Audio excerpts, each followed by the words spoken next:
Christmas, Easter, confirmation, ordination, marriage, new baby, baptism and birthday, Valentine's, housewarmings, celebrations, graduation, any occasion, no occasion, on vacation or consolation. Ad Crucem has all your gift-giving covered. Gifts for yourself, gifts for your spouse, gifts for your godchild or your pastor. Buy from us and avert a disaster. Visit adcrucem.com. That's ADCRUCEM.com.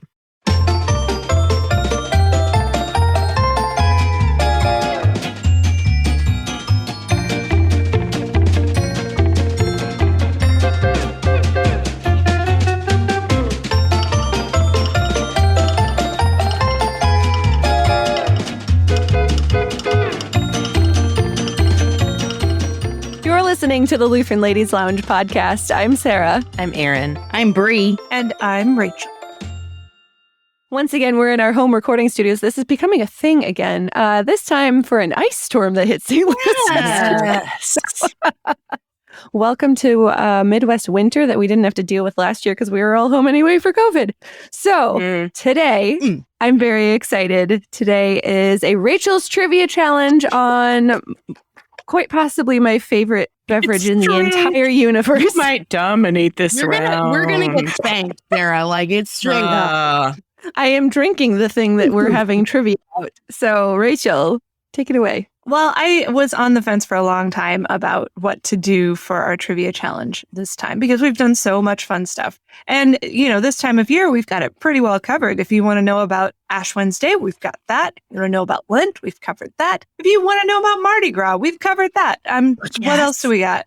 I guess I should do Valentine's Day one of these days, but this was not that year. No. However, we have recently been shining a spotlight, you might say, on those that extremely Lutheran institution, the after church or before church, depending on which service you go to, coffee hour. We had Erin's recipe. Oh, no, not Erin's recipe card. Iron Ladle Challenge. That's right. Yes. Coffee hour treats in which I smoked out my entire family.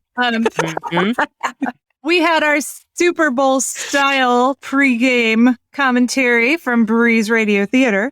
So I thought, while we are on the subject, we really ought to see how much we actually know about the relationship between coffee and Christianity. We know there is a relationship, but how did it come to be? And I will tell you, honestly, one thing this quiz absolutely won't cover is the history of coffee hour, because like so many other folk history things, you really can't find much on it. No, your ancestors talk about it around the fire. Like that. However, I did find out a whole lot of fun stuff researching this quiz. So we'll see how much of this you guys know already and what you'll be learning today. I'm so excited. Speaking of smoke out, here we go. Are you ready? Yes. Yes. Okay. I am ready. So coffee has pretty much since its conception as a beverage been associated with religion, but it hasn't always been associated with Christianity. With which religion has coffee been associated the longest? Islam. Yeah. That's my guess. I was going to say Islam, but you know me, I always want to be countercultural. I'm going to say living there ahead of you. I'm going to say Hinduism. Intriguing. And Sarah? I was going to say Islam too. Well, you got it with Islam. It is indeed. If you wanted bonus points, you could have said Sufi Islam, the mystical, charismatic branch. So the story goes that, and this is a legend, probably didn't happen this way, but it's a great story, that an Ethiopian goat herd named Kaldi or Kaldi. Yes. Kaldi coffee. There's a famous coffee chain in St. Louis known as Kaldi Coffee. I know this story because it's written on their cups, and I always read it whenever I go there. It's written on a wall. Around 850 AD, according to popular legend, he noticed that the goats were nibbling on bright red berries of a certain bush, and then they became more energetic. They were jumping goats. And then he tried some. And he was so exhilarated that he took the berries to an Islamic monk in a nearby Sufi monastery. And the Sufi monk initially disapproved of their use and threw them into the fire, from which an enticing aroma billowed. It's like Jack and the Beanstalk, where he threw the beans away, and then it turns out it grew into a magical stalk. Yes. And so coffee became it started out with the Muslim Sufis and then just broadened to all of Islam. It was used to keep the Sufi monks awake for midnight prayer, which makes sense. And it was also became very popular because in Islam, of course, alcohol is not allowed. So if you need a special drink, coffee is your drink. However, even though it was developed by Muslims, something so delicious could never stay exclusive to the Islamic world forever. So question 2, how exactly did coffee make its way to Europe? Was it carried by, this multiple choice, was it carried by A, missionaries, B, traders, as in people who trade, not people who betray, traders, or C, soldiers? Soldiers. I go with traders. I was going to go with traders too. But missionaries, I'm going to say missionaries. I think there's a that was a bit of a gray area because, in early Islam, jihadists, whether they were soldiers or missionaries, is kind of a gray area. But the answer is soldiers. Wow. Soldiers. Yes. Oh, like from the Crusades? No, from the other way. When the Turks invaded Hungary in 1526, and later on when they attempted to invade Vienna in 1529. Apparently, when they left, they left behind some bags of coffee. And that was how it happened. So the Islamic soldiers could not do without their daily brew, brought some with them, and of course got sort of left behind. Things get left behind when you leave in a hurry. So yes, that was it. It came with soldiers. Soldiers. So an interesting follow-up, the first European coffee house, apart from those in the Ottoman Empire, was opened in Venice in 1645. So from there, once it caught on big, and then the traders took over. But the soldiers made the first introduction. So because coffee came out of the Islamic world, it was at first considered unfit for Christian consumption, labeled the devil's drink. And that prevailing opinion held approximately until Christians actually tried it. And then they couldn't get enough of it. Yeah, including, after all, Pope Clement VIII, whom these priests were trying to convince to outlaw coffee for Catholics. What was his reaction to trying coffee? As if you didn't know. But what sacrament did he plan metaphorically to use on the coffee? Exorcism. So first off, what did he think of it? Well, clearly he loved it. Yeah. Okay. He didn't marry it, did he? That's disgusting. That's gross. What are the different sacraments in the Catholic Church? Are there some options there are that we 7. could consider? Exorcism isn't one. We got Holy Communion. We got baptism, which we agree on. Is confession and absolution one? Confession is one, isn't it? Okay, confession. Is it supreme unction? Is that what it's called? Extreme unction. Extreme unction.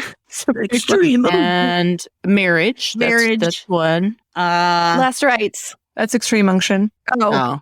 We're bad on Catholic you've already named it. Pick one of the sacraments you've already named. Yikes. I'll go with baptism. He's going to baptize it and make it acceptable. He is. This is weird. He is. Oh. Yep. The quote, and this quote showed up all over the articles I was researching for this. So Pope Clement VIII is reported to have said, "Why, this Satan's drink is so delicious that it would be a pity to let the infidels have exclusive use of it. We shall fool Satan by baptizing it and making it a truly Christian beverage." What? Pulling a fast one on Satan. Wow. What? Yikes. That's really cringy. Yeah. Can I just was this before the Reformation? This was before-ish. Actually, you know what? We'll get to that in a little bit. Okay, sorry. Pause that question. I just wanted to pause here to say to any Muslims who might be listening, we disagree on so many things, but thank you for the coffee. Yes. For that. Now, of course, to fully understand what a mind-blowing experience Clement had when he enjoyed that first cup of joe, we have to understand the context. So the next question is this. Throughout the Middle Ages, what was the beverage that nearly everyone, young, old, male, female, pregnant, not pregnant, drank for breakfast? Beer. Mead. Wrong. Not water. It was beer. Yep.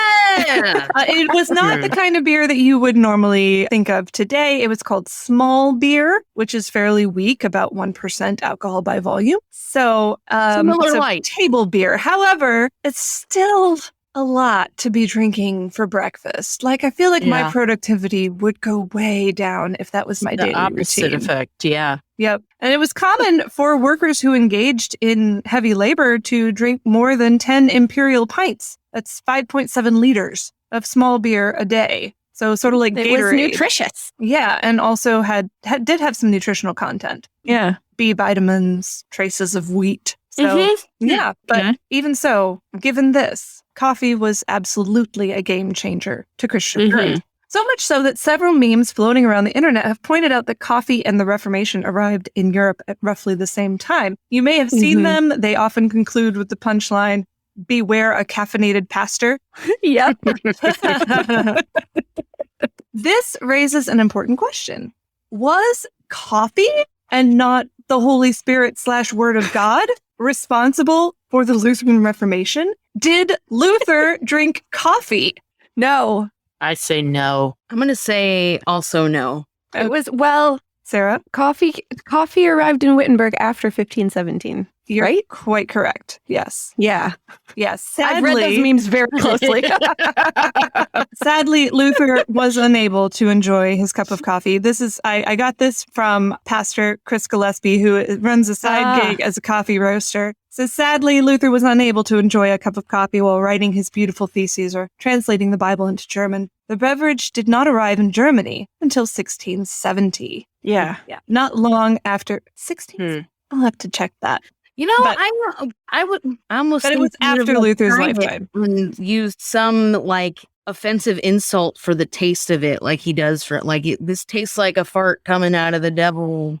Something over. Yeah, that does seem like something he would say. Soy sauce. Luther insult generator for yeah. coffee. Although honestly, I don't think he would have a worse insult than this isn't beer. So no coffee for Luther. Poor Luther. And yet, can I just point out, we somehow still have 55 volumes of Luther's collected works translated in English, and they're still working on them. Just imagine what would have happened if he had had coffee. I can't. Oh, man. Other famous historical Lutherans, however, were regular and enthusiastic consumers, including one notable Lutheran whose satirical coffee cantata includes the line, "Ah, how sweet coffee tastes, lovelier than 1,000 kisses, smoother than muscatel wine." Who was the coffee composer? Bah! Sarah, you're doing a little happy dance over there. Yes. Fuck. J.S. Really? Bach has a coffee cantata. Yes. Good. The Yes. American Contrarists sang it 2 years ago as a fundraiser, and it was amazing. Yes. The coffee cantata, entitled Keep Quiet, Don't Chatter, was originally performed by the Collegium Musicum at Zimmerman's Coffee House. Yes. And again, Pastor Gillespie gave us a lovely synopsis of this. It follows the story of a young woman named Aria who cannot live without her coffee. A dispute arises between her and her father because of her love for the beverage. In the end, Aria's father allows her to enjoy her favorite brew, even going so far as having a written agreement in her marriage contract that she may enjoy her coffee 3 times a day. Here's another excerpt from, and this is kind of a wooden translation, but I tend to favor exact translations of these sorts of things. From one aria, "Father, don't be so hard. If 3 times a day I can't drink my little cup of coffee, then I would become so upset that I would be like dried up piece of roast goat." Wow. Delicious. See, but I resonate very strongly with this. Next time I see you dragging, I'm be like, "You're looking a little dry like a goat there, Sarah. You need piece of goat. You're looking kind of leathery there. You need to top her." Have you not had your little cup of coffee 3 times a day, Sarah? I'm on number 3 right now, actually. There you go. Funny story. Ranking. So That's a little though. Johann Sebastian Bach, known for so many great pieces of sacred music, had a little fun in his off hours writing a cantata for coffee. It's a half hour long. You can find it on YouTube. Definitely enjoy that. Mm-hmm. Coffee shops, as we can see from Bach's story, took off in Europe and became popular gathering spaces for pretty much all the key thinkers of the 18th century secular Enlightenment. Samuel Pepys, Voltaire, Thomas Jefferson, Ben Franklin, all were coffee enthusiasts. In fact, many coffee shops in Europe were so enlightened that they didn't even allow women inside them. Because you can't have those irrational females spoiling the irrationalist vibe, down can the you? vibe. Vibe killer. Yikes! However, things began to change in the 19th and 20th centuries as coffee began to be more and more closely associated with Christianity, largely due to its connection to a mostly female-led quasi-Christian movement. What movement was it that began to bring Christianity and coffee closer together? Women's Christian Temperance Union? That's very specific. Wow. I was just going to say temperance, but you gave the actual organization. Yes. Well, that was one of many organizations, both in America and Europe. Yes. Temperance, the temperance movement, which encouraged people of all sorts, and especially men, to stop drinking strong spirits, which would probably have included small beer, honestly. They were pretty broad in their pronouncements, and promoted pretty much any drink that wasn't beer, wine, or liquor. So they were associated with lemonade, cocoa, tea, hot milk. Doesn't that sound delicious? Steamers. And Yum. also coffee. In fact, for a short time in the 19th century, there was a prohibitionist campaign that promoted the, quote, coffee tavern as a substitute for alcohol-driven bars and pubs. They knew that the pub was a big thing in Britain and figured, well, we'll just set up a substitute pub that only serves coffee. And it did not catch on long term. I'd go there. Yes. You could have changed the entire landscape of history if you had been born right? that moment. Man, I would have been all over that.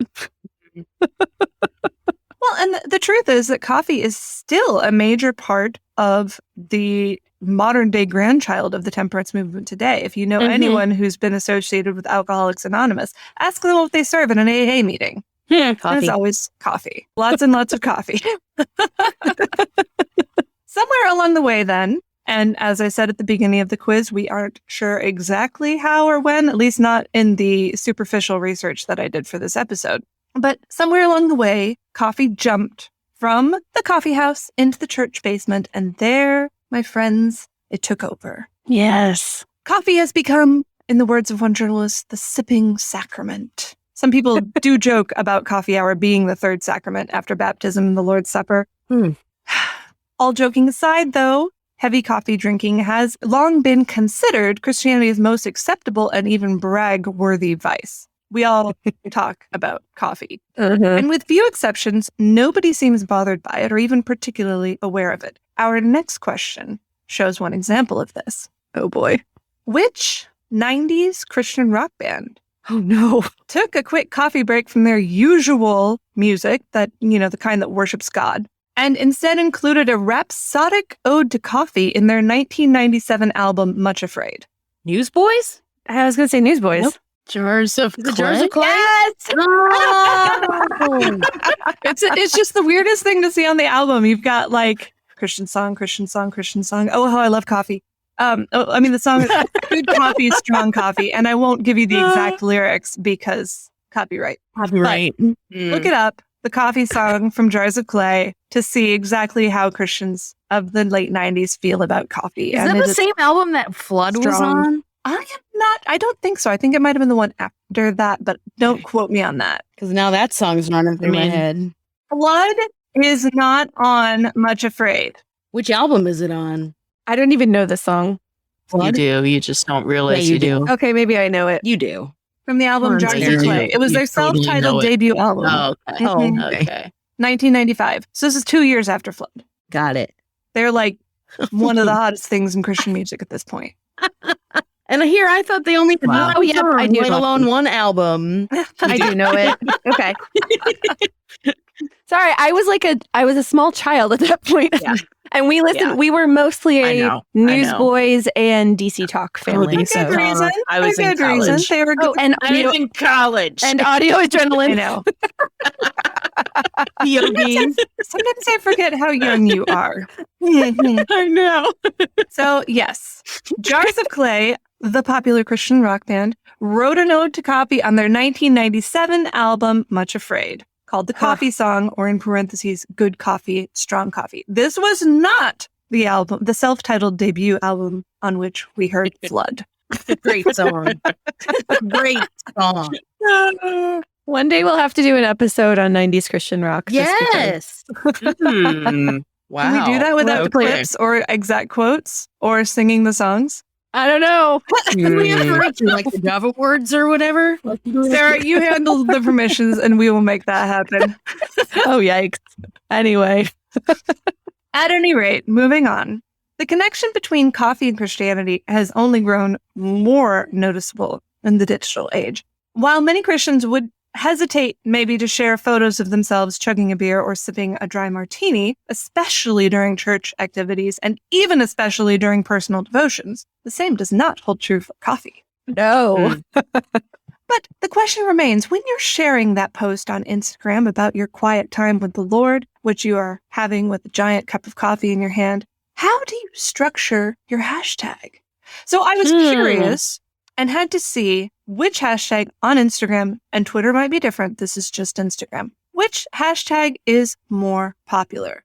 Oh, I like this question. Jesus and coffee or hashtag coffee and Jesus? Oh, I would say coffee and Jesus. Yeah. That just sounds more palatable. Say those again. I wanna hear them next to like how do they the ring of them? Hashtag So say it coffee again. and Jesus or hashtag Jesus and coffee? Jesus. I think it's coffee and Jesus. I do too. The sacrilege of it, honestly. But I think you're right. I think you're right. I think you are right. There are more than twice as many posts on Instagram Wow. with hashtag coffee and Jesus. Get your priorities straight, people. come on. Hey, I don't know if we're touching on this, but do you guys remember that comic strip Coffee with Jesus? Yes. Sassy Jesus. I'm not sure if that would pass LCMS doctrinal review, but it does give you lots to think about. Sure does. So the perception based on everything we've talked about today is that all Christians drink coffee. Of course, we know this to be statistically impossible. So for question 10, and yes, we've already made it to question 10. Wow. What would you say is the actual percentage of adults who drink coffee daily? 75. Okay, is this just people in general? This is In the world? American adults who drink okay. coffee daily. Who are also American Christian or adults. No, in general? just regular. You drink coffee daily. Daily. Not that sticking Christian with isn't 75. regular. Christian is very regular with it, including people of all faiths and All none. faith traditions. I'm gonna say 78%. Oh, Wow. And I'm Beating me by 3. gonna go lower. I'm gonna go with 60%. You're going to have to go lower still. Wow. Now, this may have changed, but this was the Washington Post in 2015.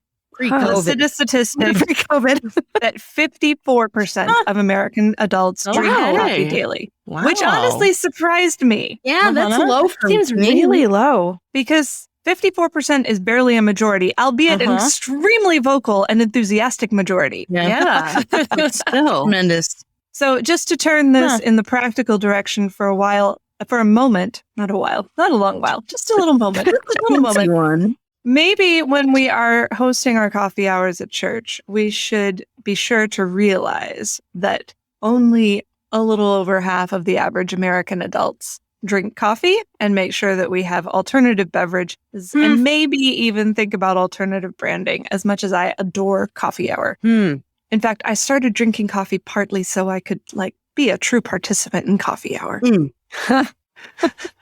But that said, compassion and hospitality compel us to recognize that lots and lots of people, lots and lots of Christian people don't drink coffee, and that we should be welcoming as possible to the coffee drinkers and the non-coffee drinkers alike. Shout out to Emmanuel Lutheran Church in St. Charles once again. They serve ice water and lemonade in addition to coffee during baptism. Nice. Yeah. Well, and having that carafe of just plain hot water with tea bags and cocoa powder is great. In my family, we've got a couple of coffee drinkers, but at least one enthusiastic tea drinker who never touches coffee. And she always feels really, really good when even if it's just the, most generic tea bags available. It's Lipton. A nice thing to have. Inclusivity makes a big difference when it comes to hospitality. That's for sure.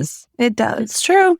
Okay, we are rounding the home stretch here. 2 more questions. And question 11 brings us to the Family Feud portion of the quiz. Oh, yes. I'm ready to fight. It's just a really short portion.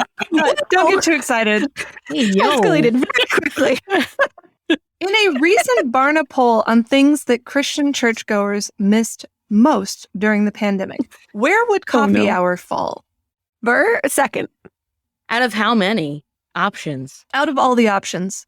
Oh, I'm going to say top 3, maybe top 5. I'm actually going with number 1.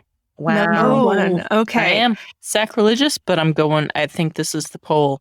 I think we have already established that when it comes to coffee, sometimes we get a little sacrilegious. However, Sarah is right. It is second, but just barely. Impressive. So Religion News cited a poll from Barna that after Holy Communion, 24%, people missed socializing with other churchgoers the most, which would coffee hour would fall into that 23%. So 1 percentage point under Holy Communion. Yikes. That is pretty close. I mean, if we're talking across all of Christianity, that's sacramental and not sacramental churches, you're going to get a really heavy mix of. I would be interested if that poll were strictly Lutheran Catholic Orthodox. I think I would hope it would be more than 25%. Would be much more significant. But I still think that coffee hour would be a pretty close, pretty close second. Almost closer than is comfortable, honestly. Yeah. Well, let's be honest. Holy Communion is the prime. It's prime fellowship time, you guys. Serious. It is the fellowship. It is the of all saints and believers of all time. Yeah, but you're not laughing during Holy Communion, so that's true. So therefore, it depends on him we're singing. Why it's a close second. And the apple cheddar scones are exclusively coffee hour. That's true. Absolutely. That is true. Yeah. Yes. Okay, we have just about made it. This is a huge topic, by the way, and one that I feel I've only scratched the surface of. I wanted an extra 6 hours to work on this because it was just so fun. And I wanted to order a bunch of books and, but of course, these quizzes are by their very nature cursory. You can check out the show notes for a long list of further reading if you are interested in learning more. Yes. To end this, though, and I trip over my words a little bit, the only way I could think to end this quiz. Oh, no. Can you guess how many cups of coffee I consumed while writing it? I'll give you a hint. It is about half a cup more than the maximum number of cups I can drink in a day before becoming extremely paranoid. 8 cups. I'm gonna say 4, 5 tops. I'm gonna say. Hang on, I'm thinking. I love this question. I'm going to say, I'm going to go with 5. 5. The answer is 4.5. If I drank 8 cups of coffee today, I would be dead. I love your faith in me. No, usually drink 8. My absolute limit is 4 cups, but I stretched it a little bit just for you guys. You done it because God is good. Wow. Sarah, do you drink 8 cups? No. Well, Your little bird heart would explode. She's like, no. And then she's, oh, well. it depends on what measurement of cup you're actually using. Okay. If you do like the snobby coffee, I guess it's not really snobby. Like if you count coffee cups as a 5 ounce, which is technically what like coffee cups are 5 ounce, then yeah, I'm pretty close to that. Yeah, it's a cups versus servings thing, yes. Right. Yeah, How many tumblers versus how many, 1950s era teacups? I mean, I drink like 10 ounces before I go to work, and then I have a 20 ouncer that I drink at work. So that's my usual day. Ooh, Moses. But listen, guys, I can't drink anything else. I know. Like it's water and coffee in my life. You're like a walking temperance movement. Of course you love coffee. Of course you are. My body does not tolerate anything else. So let her have the one thing. I know. You enjoy that one thing. Erin and Bree, what's your coffee game? I'm going to say maybe 2 servings a day tops, and not every day. You're one of those, one of the, what is that, 46%? Because it's not every day. Yeah. Right? Yeah. So, yeah. That's true. Mm-hmm. I do drink coffee every day, unless I'm just really sick. Yeah. But I really, with rare exception, I drink it just in the morning as I'm getting ready, and I make the 1 serving of it, which is I don't know, it's probably like 9 ounces. So that's what I drink. I used to drink more, and then it took so much time. I was like, I don't have time for this in the morning. I gotta move on. And if I try to bring it to work, then I'm always ending up with disgusting containers of coffee that I forget. And then later I open it, I'm like, oh, just throw that thermos away. Don't try and rescue it. And so instead, I drink it while I'm at home, and then I move on with my day. Or I buy a cup of coffee on the way to work if I don't want to do it at home. That's fair. It's good. It's been an enjoyable part of my life. I did give it up last year for Lent. Mm-hmm. I think my kids suggested it. And if your kids suggest a Lenten fast to you, take it seriously. And if your first thought when they suggest the fast is, oh, no, please not that, then maybe that is the thing you should give up. And you know what? I survived, barely. But it was a great reminder that although coffee and Christianity have gone hand in hand for a long time, coffee is not essential to Christian faith. It is not essential to Christian fellowship. It is a wonderful, good gift of God to be enjoyed. And yet let us please, please, please keep it in its right place as a creation of our good Heavenly Father, and not something that goes hand in hand. And when you are sharing that photo on Instagram, remember this. And always use #Jesus and coffee and not the other way around. It is not, in fact, the third sacrament. It is not. So that's all I got. Thank you, guys. I think you aced this quiz. But whether you did it or not, I don't care because I had fun. Yeah. It was a good time. Yes. Always love a trivia. Always love a trivia challenge. Okay, so I have to just throw in this anecdote because there probably won't ever be another podcast where I can share this. But so I'm from Dearborn, Michigan, which is, yes, pretty much we know you're Arabic... from Michigan. You love No, she's Michigan. from Dearborn. This is relevant. Specifically. So this is relevant. The largest Arab American community in America is in Dearborn. Okay. That's why this is relevant. That's where I'm going. So because of that, there have been more Yemeni and Middle Eastern coffee shops opening in the last few years. And so these are people who have emigrated from Yemen and that area where coffee originated. And so they're making this like super original coffee in these coffee shops. And it is the most amazing coffee experience I've ever had. It does not taste like American coffee the way that they make it at all. Like this is like Yemeni coffee with like cardamom and ginger and cinnamon and honey, and like you eat it with these Middle Eastern pastries. It is a mind-blowing experience. But it does not taste like Folgers at all. So I'm just saying, if you ever have a chance to go drink coffee at a actual Middle Eastern coffee shop, do it. I would like any ethnic coffee experience, like do it. Yes. The American drip stuff is fine, but it's good. It's all right. But this is like next level amazing. Mm-hmm. Yeah. Sorry. I'm done. Fantastic. Okay. On that note, ladies, we want to know how you did and how much coffee you drink. Maybe we don't actually want to know how much coffee you drink in a day. I don't know. That should be a poll. You can keep that to yourself if you want. Or this is a you can tell free us. zone. I will say that. We run the gamut on how much coffee we drink right here. So there you go. You can join us in our group on Facebook and talk about coffee all you want. The Lutheran Ladies Lounge on Facebook. You can also follow us on our Instagram page at Lutheran Ladies Lounge, and you can share your thoughts there with us, tag us, and we can share those into our own stories as well. If you aren't on social media, or if you just like to get some more Lutheran Ladies Lounge content in your inbox, you can sign up for our e-newsletter. You can find the sign up for that newsletter in the show notes for this episode, or if you go to kfuo.org/Lutheran Ladies Lounge, it's right at the top of that page as well.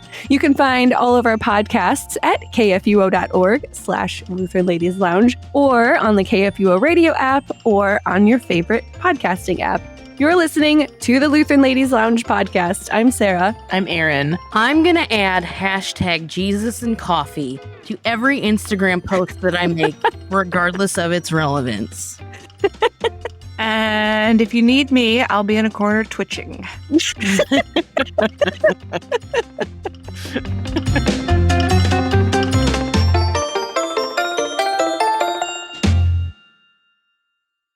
KFUO Radio and the Lutheran Ladies Lounge podcast are underwritten in part by Ad Crucem. Visit them online at adcrucem.com.